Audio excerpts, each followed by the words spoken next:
Hello everyone, welcome back to the channel. So this is 7th video of accountancy class 11th in total, जहां पर हम तीसरा chapter खत्म कर रहे होंगे। पहले दो लेक्चर से मैंने तुम्हें इंट्रोडक्शन टू अकाउंटिंग करवाई, फिर अगले दो में बेसिक अकाउंटिंग टर्म्स करवाई, फिर हमने दो लेक्चर्स किए थ्योरी बेस ऑफ अकाउंटिंग और आज ये तीसरा लेक्चर है। मोस्ट ऑफ द स्टूडेंट्स का ये सिलेबस में नहीं होता, तो एक बार चेक कर लेना कि आपके सिलेबस में ये है भी या नहीं। यहाँ पर अभी तक हम क्या कवर कर चुके हैं मैं आपको बता देता हूं। पहले दो लेक्चर्स में, पहले लेक्चर में हमने अकाउंटिंग प्रिंसिपल्स का मतलब, कॉन्सेप्ट क्या होता है, कन्वेंशन क्या होता है, तीन फंडामेंटल असम्पशन करी थी। दैट वर हमारे पास सबसे पहले आई थी गोइंग कंसर्न असम्पशन, फिर कंसिस्टेंसी असम्पशन, फिर हमने एक्रूअल असम्पशन करी। उसके बाद हमने 11 प्रिंसिपल्स ऑफ अकाउंटिंग दूसरे लेक्चर में खत्म करे थे। आज हम इसके आगे की चीज करने वाले हैं, तो जल्दी से शुरू करते हैं। तो सबसे पहला टॉपिक आता है व्हाट आर अकाउंटिंग स्टैंडर्ड्स, और ये हमें पता भी है अकाउंटिंग स्टैंडर्ड्स होते हैं ऐसे स्टैंडर्ड्स जो अकाउंटेंसी को गवर्न करते हैं basically. So accounting standards are a set of guidelines, ऐसी गाइडलाइंस है either that is generally accepted accounting principles that are followed for preparation and presentation of financial statements. तुमसे अगर कोई भी अकाउंटिंग प्रिंसिपल्स का मतलब पूछ ले, कोई भी तुमसे अगर अकाउंटिंग स्टैंडर्ड्स का मतलब पूछ ले, कोई भी तुमसे अगर गैप पूछ ले, जनरली एक्सेप्टेड अकाउंटिंग प्रिंसिपल्स, तीनों की डेफिनेशन बिल्कुल सेम है, कुछ फर्क नहीं है। ठीक है, आप सेम लिख सकते हो कि they are the set of guideline जो जनरली सभी अकाउंटेंट्स के द्वारा फॉलो की जाती है in order to prepare the financial statements. उनका प्रेजेंटेशन करना, उनको रिकॉर्ड करना, उनको रिपोर्ट करना, जो मर्जी आप लिख सकते हो, कोई बड़ी बात नहीं है। फिर हम पढ़ते हैं what is the nature of accounting standard. Accounting standards की नेचर क्या है? तो देखो, अकाउंटिंग स्टैंडर्ड की नेचर के अंदर हम ये बेसिकली हम पढ़ने वाले हैं यहाँ पर 5 पॉइंट्स। तो पहला 5 पॉइंट क्या है? पहला पॉइंट कहता है मेरे को, accounting standards are guidelines providing the framework so that credible financial statements are prepared. Basically ये गाइडलाइंस है। तो यहाँ पे हमारा मेजर पॉइंट क्या है कि ये क्या है, मेरी गाइडलाइंस है। दूसरा कहता है कि द ऑब्जेक्टिव क्या है of setting accounting standard is to bring uniformity. मैं तुम्हें शुरू से बोलता आ रहा हूं कि अकाउंटेंसी सब्जेक्ट बना किस लिए है बेटा? यूनिफॉर्मिटी के लिए बना है। तो पहली चीज हमने देखी, ये गाइडलाइंस है। दूसरा हम कहते हैं ये यूनिफॉर्मिटी लाने के लिए बने हैं in accounting practices and to ensure transparency, consistency and comparability, so that transparent हो जाए, कंसिस्टेंट हो जाए, हम सेम चीज सेम काम करें और कंपेरेबल हो। फिर आता है accounting standards are prepared keeping in view the business environment. जितने भी अकाउंटिंग स्टैंडर्ड्स बनाए जाते हैं वो बिजनेस एनवायरनमेंट को ध्यान में रखते हुए बनाए जाते हैं। मतलब हम देखते हैं बिजनेस एनवायरनमेंट का मतलब होता है, बिजनेस स्टडीज में भी पढ़ोगे कि बेसिकली ऐसी चीजें जो बिजनेस के हाथ में नहीं है, जैसे लीगली कुछ चेंज हो रहा, भारत पाकिस्तान का युद्ध हो गया, तो ये बाहर की चीजें जो बिजनेस के कंट्रोल में नहीं है उनसे कैसे डील किया जाए, उनको ध्यान में रख के हम ये स्टैंडर्ड्स बनाते हैं। And laws of the country, और लॉज को भी ध्यान में रखते हैं। It therefore naturally mean that these guidelines change with the change in business environment. जैसे जैसे business environment change होगा वैसे वैसे accounting practices बदलती चली जाएंगी। जैसे इंडिया और पाकिस्तान के बीच में टेंशन्स बढ़ी तो हमने अकाउंटिंग अपनी चीजों को चेंज करना पड़ेगा, जो बिजनेसेस इंपैक्ट हो रहे होंगे। नेक्स्ट आता है accounting standards are mandatory in nature. ये मैंडेटरी होते हैं, सबको फॉलो करने ही पड़ते हैं। Accounting standards have also been made flexible in the sense, ये फ्लेक्सिबल हैं पड़े in the sense that where alternative accounting practices are acceptable, an enterprise may adopt any of that अपने हिसाब से, any of the practices with a suitable disclosure। कहता है हमने ये फ्लेक्सिबल बना रखे हैं। किस सेंस में फ्लेक्सिबल बना रखे कि हमने कह रखे एक काम को करने का आपके पास कई सारे तरीके, आप अपनी मर्जी से चूज कर लो। जैसे मैंने आपको सिखाया था डेप्रिसिएशन है, डेप्रिसिएशन को चार्ज करने के डिफरेंट मेथड्स है, आप अपनी मर्जी से चूज कर सकते हो मेथड। ठीक है, सो ये होते हैं हमारे nature of accounting standards.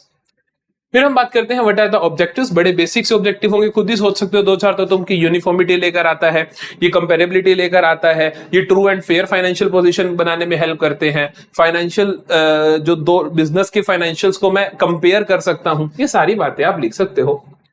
minimizes the diverse accounting policies and practices with the aim to eliminate them to extent possible, कि हम मिनिमाइज करते हैं, कम से कम कहते हैं कि आपको अलग अलग पॉलिसी फॉलो नहीं करनी पड़ेगी, आप एक ही फॉलो कर सकते हो।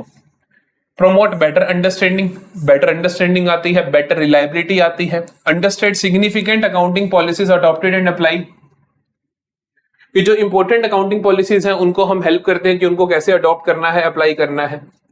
फैसिलिटेट मीनिंगफुल कंपैरिजन, कंपैरिजन में हेल्प करता है, comparison of financial statements of 2 और मोर एंटिटीज। एनहांसिंग रिलायबिलिटी, भरोसा कायम करता है फाइनेंशियल स्टेटमेंट्स। यही मैंने आपको बातें बोली थी, अंडरस्टैंडेबिलिटी, कंपैरिजन, रिलायबिलिटी, यूनिफॉर्मिटी, यही बातें आपको लिखनी है। फिर आता है मेरे पास यूटिलिटी ऑफ अकाउंटिंग स्टैंडर्ड्स। अब देखो यूटिलिटी क्या होगी, जो ऑब्जेक्टिव्स है वही तो यूटिलिटी होगी। यूटिलिटी का मतलब होता है कि क्या इनकी नीड होगी, वही होगी। तो अकाउंटिंग स्टैंडर्ड्स की यूटिलिटी क्या है, they provide the norms on the basis of which financial statements are prepared, जिससे कि क्या आ जाती है हमारे पास, यूनिफॉर्मिटी आ जाती है ना। ये ऐसे बेसिक रूल्स एंड रेगुलेशंस बताते हैं ताकि यूनिफॉर्मिटी आ जाए। अब ये मान के चलो अकाउंटिंग स्टैंडर्ड से रिलेटेड कुछ भी पूछ लिया आपने, अंडरस्टैंडेबिलिटी, यूनिफॉर्मिटी, रिलायबिलिटी, कंपेरेबिलिटी, इन 4 चीजों के अराउंड कुछ भी बातें बना के लिखाना। अगला कहते हैं कि अकाउंटिंग स्टैंडर्ड्स इंश्योर यूनिफॉर्मिटी। ये लो यूनिफॉर्मिटी आ गया in the preparation and presentation of financial statements by removing the effect of different या diverse accounting practices. The application of accounting standards make financial statements more meaningful and comparable. वही बात लिख दी। अगला देखो, accounting standards create confidence among the users. Confidence कैसे आता है, क्योंकि ये क्या होते हैं, रिलायबल। तो रिलायबल वाली बात लिख दी। अगला कहता है accounting information based on accounting statement is considered reliable. Reliable को 2 बार लिख दिया है ना। अगला देखो, accounting statements help auditors in auditing the accounts. Auditors की हेल्प करते हैं, क्योंकि उनको भाई खाते अगर ऑडिट करने हैं तो खाते देने तो पड़ेंगे बना के। They help accountants to follow uniform practices and policies so that सभी अकाउंटेंट यूनिफॉर्म प्रैक्टिसेस फॉलो करते हैं, जिससे ऑडिटर को आसानी होती है ऑडिट करने में, सरकार को आसानी होती है टैक्स कलेक्ट करने में। ये बातें भी लिख सकते हो। Next is limitations of accounting standard. भाई लिमिटेशन क्या है, हर चीज की कुछ अच्छाई होती है तो कुछ बुराई भी होती है ना। तो what is the limitation, limitation क्या है, बुराई क्या है अकाउंटिंग स्टैंडर्ड्स में। तो पहला कहता है कि अकाउंटिंग स्टैंडर्ड्स जो है ना मैन मेड है, तो इसीलिए ये एरर फ्री नहीं हो सकते। इस दुनिया में कोई भी चीज मैन मेड हो तो वो एरर फ्री नहीं हो सकती, hence it does not pass the verification test, इसीलिए वेरिफिकेशन टेस्ट नहीं पास कर सकती।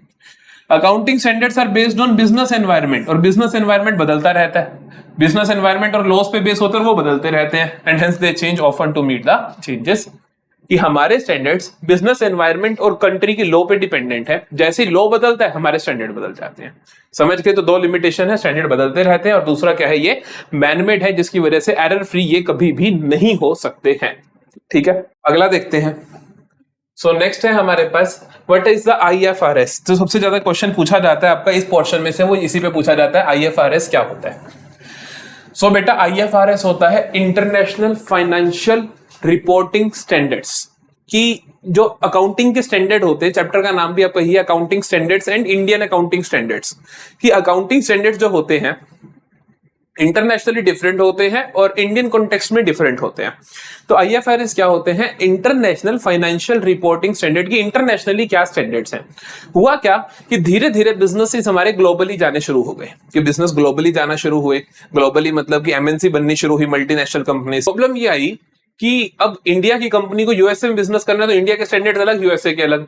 तो इसलिए हमने क्या बनाया, इंटरनेशनल फाइनेंशियल रिपोर्टिंग स्टैंडर्ड्स, ताकि सभी लोग उसको मान सकें। इसके लिए कमेटी बनाई गई थी, IASB। अभी आगे हम बात भी करेंगे उसके लिए कि या क्या वो कमेटी बनाई गई थी। पहले ये देखते हैं, कहते हैं globalization integrated the national economies into a international economy. National economies को इंटरनेशनल इकोनॉमी बनाया गया through trade, foreign trade, investments, capital flow etcetera. इस सबके बीच enterprises are carrying on businesses world wide. अब सारे एंटरप्राइजेस वर्ल्ड वाइड बिजनेस कर रहे हैं। We also understand that accounting is the language of business. Accounting language है, लेकिन लैंग्वेज अलग अलग तो नहीं हो सकती। तो इसीलिए क्या करा हमने, 10 businesses enterprises around the world should not be speaking different languages while sharing financial information. इसी वजह से there is a need of a single set of accounting standards. इसीलिए single set of accounting standards की जरूरत थी, जिसे हमने क्या बोला, इंटरनेशनल अकाउंटिंग स्टैंडर्ड्स।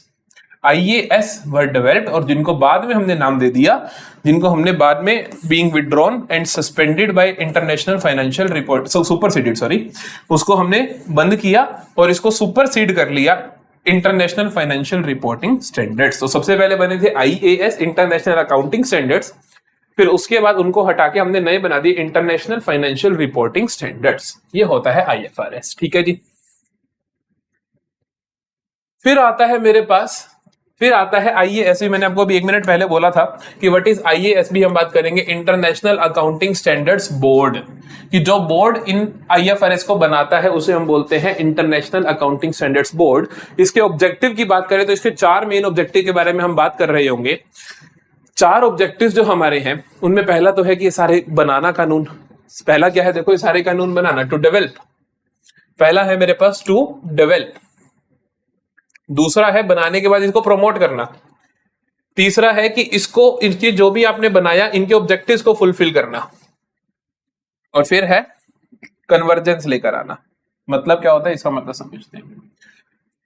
मोटे मोटे तौर में मैं बात करूं, सबसे पहला काम होता है टू डेवलप। इनका काम है सबसे पहले तो अकाउंटिंग स्टैंडर्ड्स को बनाकर दिखाना। तो इन्होंने क्या करा, to develop in public interest a single set of high quality, understandable and enforceable global accounting standards that require high quality, transparent and comparable information in the financial statements। ये सब कुछ उन्होंने बनाया, ठीक है। अगला काम था, अरे बना तो दिया, लोग फॉलो कैसे करेंगे, तो इन्होंने कहा दूसरा काम है हमारा प्रोमोट करना। इनने क्या किया, to promote the use and rigorous application of this standard. ये करने के बाद तीसरा काम क्या था, इन दोनों प्रोसेसेस को बहुत अच्छे से करना, कि ये जो इनके जो बेसिकली हमारे ऑब्जेक्टिव है कि ये बनाना और इनको अप्लाई करना, इसका ऑब्जेक्टिव है कि सभी लोग सेम तरीके से समझ पाए। तो तीसरा काम क्या था, fulfilling the objective associated with 1 and 2 and to take account of appropriate the special needs, क्या लिखा हुआ है, to take account of as appropriate the special needs of small and medium size entity, सबका बेसिकली ध्यान रखना। चौथा point कहता है to bring about convergence of national accounting standards. कहता है हमने बना तो दिए इंटरनेशनल फाइनेंशियल रिपोर्टिंग स्टैंडर्ड्स, लेकिन अब सारे लोग मानने को तैयार नहीं है। कि मान लो सभी देशों ने मिलकर बनाए कि ये होना चाहिए, लेकिन अब देश के अंदर तो कुछ और स्टैंडर्ड चल रहे हैं, बाहर कुछ और चल रहे हैं। जो कंपनी डोमेस्टिक कंपनी है जिसका काम इंडिया में ही है, वो अलग तरीके के अकाउंटिंग स्टैंडर्ड फॉलो कर रही है, लेकिन जैसी वो बाहर जाती है तो उसको अलग करने पड़ते हैं। तो इसलिए चौथा काम क्या था, कन्वर्ज करना, कि ये कमेटी हर देश के पास जाती थी और कहती थी कि आप अपने स्टैंडर्ड्स को हमारे जैसा बनाओ, कन्वर्ज करो। So that is convergence. तो क्या हुआ, to bring about convergence of national accounting standards and international financial reporting standards to high quality solutions। अब देखो, अब बात करते हैं हम IFRS बेस्ड अकाउंटिंग, ये फाइनेंशियल स्टेटमेंट्स क्या होती हैं। IFRS कौन कौन सी फाइनेंशियल स्टेटमेंट्स बनाने को बोलता है। पहली तो वो कहते हैं कि आपके पास स्टेटमेंट ऑफ फाइनेंशियल पोजीशन होनी चाहिए। पहली तो वो बोलता है आपके पास स्टेटमेंट ऑफ फाइनेंशियल पोजीशन होनी चाहिए, मतलब जानते हो ना इसका फाइनेंशियल पोजीशन, बैलेंस शीट। एक वो कहते हैं कि आपकी होनी चाहिए statement of comprehensive income, income statement बोले तो प्रॉफिट एंड लॉस अकाउंट, ठीक है। फिर आता है statement of changes in equity, मतलब कि किसके पास कितनी ओनरशिप है। स्टेटमेंट ऑफ कैश फ्लो, कितना कैश आ रहा है कितना कैश जा रहा है। Notes and significant accounting policy, last में कोई भी नोट्स टू अकाउंट्स कि इनकी किसी की आपको डिटेल्स लिखनी हो, या फिर कोई भी सिग्निफिकेंट अकाउंटिंग पॉलिसी जो तुम फॉलो कर रहे हो उसके बारे में आप बताना चाहो तो बता दो। अब बात आती है इंडिया, अब बात आती है इंडिया। अब इंडिया क्या करेगा, इंडिया ने क्या करा। सो देखो, India and IFRS। So India के पास दो ऑप्शन है। मैंने आपको बोला ना कि यार अब IFRS इंटरनेशनल स्टैंडर्ड्स बन गए तो देशों को अपनाना पड़ेगा। इंडिया के पास दो ऑप्शन थे, या तो वो IFRS को एज इट इज अपना ले, दूसरा ऑप्शन था कि वो अपने खुद के अकाउंटिंग स्टैंडर्ड्स को कन्वर्ज कर ले विद IFRS। कि हम क्या करें, हम अपने अकाउंटिंग स्टैंडर्ड्स को थोड़ा बदलाव कर ले as per the international financial reporting standard. दूसरा ये था, और इंडिया ने दूसरा रास्ता ही चुना। इंडिया ने सेकेंड रास्ता चुना कि हम कन्वर्ज करेंगे, कि हम कन्वर्ज करेंगे, हम एज इट इज नहीं अपनाते, हम अपने वालों में थोड़ा चेंज ले आएंगे, थोड़ा तुम में चेंज ले आएंगे, और उनके बीच में एक कोशिश करेंगे कि एक सही कहानी बन जाए। India had two options, either to adopt IFRS as they are और कन्वर्ज कर ले इंडियन अकाउंटिंग स्टैंडर्ड्स को इन लाइन विद IFRS। इसने डिसाइड किया कि हम कन्वर्ज करेंगे its existing accounting standards with IFRS। The converge accounting standards titled Ind AS have been issued and notified। तो हमने क्या करा, हमने IFRS, हमने ये नहीं बोला अपने देशी कंपनियों को IFRS अप्लाई करो, हमने कहा नहीं, तुम इंडेस अप्लाई करो। इंडियन वर्जन ऑफ IFRS होता है ये। This is the Indian version of accounting standards, मतलब कि इंडियन वर्जन ऑफ IFRS की इंडिया के अंदर हमने क्या करा। अब मैं आपको बताता हूं हमने क्या क्या चेंजेस करे थोड़े बहुत। इंडियन अकाउंटिंग स्टैंडर्ड्स के बारे में पहले पढ़ते हैं, क्या कहानी है इनकी। पहला कहता है India instead of adopting IFRS, हमने डिसाइड किया कि हम खुद के अकाउंटिंग स्टैंडर्ड्स प्रिपेयर करेंगे जो कि इक्विवेलेंट होंगे IFRS के। Thus, Indus can said to be converged standards of IFRS कि हमने उनको अपने हिसाब से ढाल लिया। These accounting standards are known as Indian accounting standards that are Indus। इनको हम क्या बोलते हैं बेटा? Indus। इंडेस आर नोटिफाइड, कहां नोटिफाई करें हमने? कंपनीज एक्ट 2013 में। और ये किस पे एप्लीकेबल है? इनके लिए मैंडेटरी है। पहली चीज, listed on the stock exchange. कोई भी कंपनी जो मेरे स्टॉक एक्सचेंज इन इंडिया पे लिस्टेड है उसके लिए ये मानने जरूरी है। दूसरा, हैविंग नेटवर्थ ऑफ 250 करोड़ और मोर। जिस भी कंपनी की 250 करोड़ से ज्यादा नेटवर्थ है, जिस भी कंपनी की नेटवर्थ बोले तो नेट एसेट्स उनके पास 250 करोड़ से ज्यादा है, उनके लिए कंपलसरी है ये मानने। तीसरी चीज, देयर होल्डिंग्स, ऐसी कंपनियां या इनकी कोई भी सब्सिडरी, होल्डिंग, एसोसिएट। या सो ये गलती से रिमूव हो गया, सारा बंद हो गया था बीच में। चलो ठीक है, हम कहां थे? हम थे देयर होल्डिंग्स। या देयर होल्डिंग्स मतलब ऐसी कोई भी कंपनी जो स्टॉक एक्सचेंज में हो या जिसकी नेटवर्थ 250 करोड़ से ज्यादा हो, या इनकी कोई भी होल्डिंग हो, सब्सिडरी हो, एसोसिएट हो या ज्वाइंट वेंचर हो। इनके मतलब क्या होते हैं? होल्डिंग का मतलब होता है बेटा कि मेरी एक विद्यम है, विद्यम ने किसी दूसरी कंपनी की 50% से ज्यादा स्टेक ले रखे हैं, तो विद्यम के लिए वो सब्सिडरी हो जाएगी, उसके लिए हम होल्डिंग हो जाएंगे। एसोसिएट का मतलब होता है मैंने किसी कंपनी के अंदर 20% से ज्यादा हिस्सेदारी ले रखी है लेकिन 50 से कम, तो वो एसोसिएट हो गई। ज्वाइंट वेंचर होता है कि मैंने और आपकी कंपनी ने मिलकर सिर्फ एक प्रोजेक्ट करा, तब हम ज्वाइंट वेंचर्स हो गए। तो ये अगर इनमें से कोई भी आप हो तो आपको इंडेक्स फॉलो करने पड़ेंगे, ठीक है जी। Besides the above companies, other companies में अडॉप्ट इंडेक्स वॉलंटरीली। इनके अलावा कोई भी कंपनी अगर चाहती है तो वो अपनी इच्छा अनुसार इंडियन अकाउंटिंग स्टैंडर्ड्स को फॉलो कर सकती है, हमें कोई प्रॉब्लम नहीं है, ठीक है जी। नेक्स्ट देखते हैं, that is difference between, what is the difference between index, index में और IFRS में डिफरेंस क्या है? What is the difference between Indian accounting standards and accounting standards, या मैं बोलूं ये अकाउंटिंग स्टैंडर्ड्स का मतलब क्या है?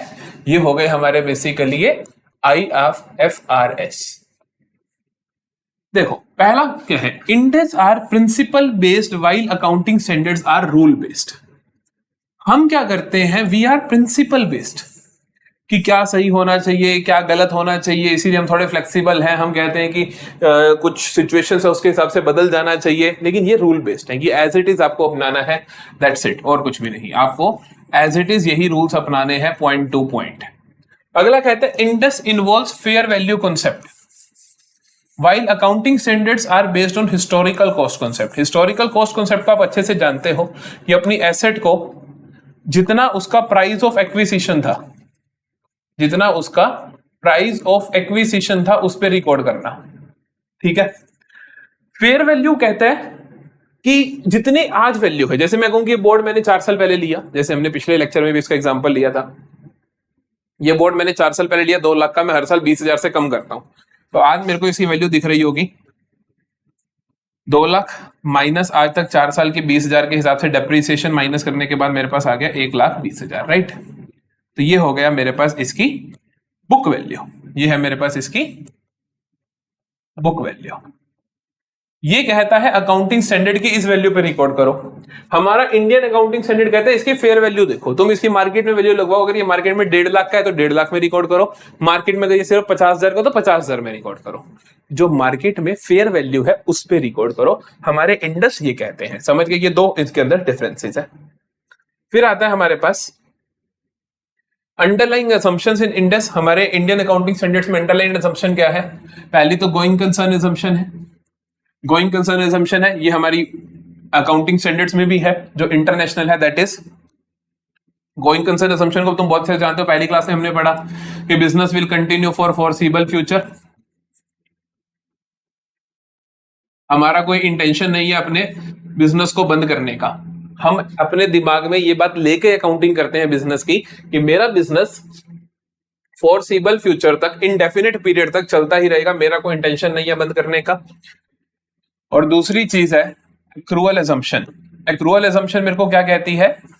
एक्रूअल एजम्पशन क्या कहती है कि जैसे ही खर्चा आपने कर दिया आप उसको रिकॉर्ड कर लो, चाहे आपने पेमेंट करी है या नहीं। जैसे ही आपने इनकम अर्न कर ली आप उसी टाइम रिकॉर्ड कर लो, चाहे पैसा आया है या नहीं आया। सो ये कहता है expenses and incomes are taken into account as and when they occur, जैसे ही वो अकर होती है, वेदर अमाउंट इज सेटल्ड और नॉट। चाहे मेरा अमाउंट अभी सेटल हुआ है या नहीं हुआ उससे मेरे को फर्क नहीं पड़ता है। This is my accrual assumption. ठीक है जी। सो लास्ट में हम बात करते हैं इंडस बेस्ड फाइनेंशियल सिस्टम। जैसे हमने आईएफआरएस बेस्ड की थी कि अंतरराष्ट्रीय अकाउंटिंग स्टैंडर्ड्स के हिसाब से क्या क्या मेरे पास होनी चाहिए चीजें, क्या क्या मेरे पास फाइनेंशियल स्टेटमेंट्स बनानी है, ऐसे ही इंडियन अकाउंटिंग स्टैंडर्ड के बेस पे क्या है। देखो इंडियन अकाउंटिंग स्टैंडर्ड के बेस पे पहली है statement of financial position. Statement of financial position मतलब कि बैलेंस शीट, मतलब कि बैलेंस शीट। दूसरा statement of changes in equity उनने भी बनाई थी, तो ठीक है हम भी बना रहे हैं कि इक्विटी के अंदर मतलब मालिकाना ओनरशिप में कैसे चेंजेस आ रहे हैं। स्टेटमेंट ऑफ कॉम्प्रिहेंसिव इनकम उनने भी बनाई थी, हम भी बना रहे हैं, बिल्कुल सेम है। हमने क्या बनाएंगे स्टेटमेंट ऑफ इस इनकम के अंदर? P&L अकाउंट या P&L की स्टेटमेंट, प्रॉफिट लॉस निकाल के दिखाएंगे। स्टेटमेंट ऑफ कैश फ्लो में कैश का इनफ्लो आउटफ्लो बताएंगे, notes and significant accounting policies बताएंगे। डिट्टो बिल्कुल सेम है सब कुछ भी फर्क नहीं है। सो ये होते हैं Ind AS based financial statements. Okay जी, तो यहां पे हम आते हैं एंड ऑफ लेक्चर नंबर 3 के। एंड ऑफ लेक्चर नंबर 3 के नहीं आते हैं वैल्यूएशन प्रिंसिपल। ओके, ये कुछ नहीं है, ये वही रिपीट है जो हमने पहले पढ़ा। वैल्यूएशन प्रिंसिपल वही है कि इंडियन अकाउंटिंग स्टैंडर्ड्स कहते हैं कि आप अपनी एसेट्स को फेयर वैल्यू पे लिखो, आपको उनको ओल्ड वैल्यूज पे नहीं लिखना, हिस्टोरिकल कॉस्ट में नहीं लिखना। हम पढ़ चुके हैं इसके बारे में, जल्दी से देख लो। Indian accounting systems standards prescribe that every company shall value its financial assets at fair value पे, whereas other assets can be valued at historical cost. कहते हैं हमारी फाइनेंशियल एसेट्स को तो आपको इसी पे ही वैल्यू करना पड़ेगा, उनको तो आप कर ही नहीं सकते किसी और तरीके से। फाइनेंशियल एसेट्स बोले तो सिक्योरिटीज। एग्जांपल के तौर पे विद्यम ने रिलायंस के शेयर्स ले रखे हैं बेटा। जब हमने ये शेयर्स लिए थे तो हमने लिया था 1500 का एक, 1500 पर शेयर लिया था, है ना। बट अब आज मैं अपनी बुक्स में कितने के दिखाऊं, ये 2 साल बाद इनकी बुक एक्चुअल वैल्यू है स्टॉक मार्केट में 2100 पर शेयर, तो मैं अपनी बुक्स में अब 2100 पर शेयर ही दिखाऊंगा as per the fair value concept, कि आप अपनी सारी की सारी फाइनेंशियल एसेट्स को, फाइनेंशियल एसेट बोले तो सिक्योरिटीज की, तुमने किसी के शेयर ले रखे हैं, डिबेंचर्स ले रखे हैं, प्रेफरेंस शेयर ले रखे हैं, वो सारी, ठीक है। बाकी सारियों को तुम चाहो तो हिस्टोरिकल पे कर सकते हो या फेयर वैल्यू पे करो, तुम्हारी इच्छा है, लेकिन हम रिकमेंड करते हैं कि तुम फेयर वैल्यू पे करो। But whichever of two methods is adopted shall have to be consistently follow। लेकिन तुमने कोई भी एक मेथड फॉलो कर लिया तो हर साल वही फॉलो करना है, बदलते नहीं रहना है। So that's the end of chapter number 3। End of chapter number 3। सो हमने लगातार 7 दिन 7 लेक्चर चैप्टर 1, 2, 3 खत्म कर लिए हैं। अब हम 1 या 2 दिन के ब्रेक के बाद मिलेंगे और हम करेंगे बेसिस ऑफ अकाउंटिंग, फिर हम करेंगे अकाउंटिंग इक्वेशन और फिर हम लगातार अपना सिलेबस खत्म करते चले जाएंगे।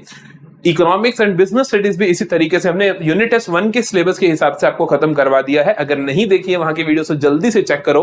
अगर नए हो चैनल पर तो चैनल को सब्सक्राइब करना मत भूलना, क्योंकि ये चैनल आपके लिए बहुत हेल्पफुल रहने वाला है। दोस्तों के साथ शेयर करो। Good bye.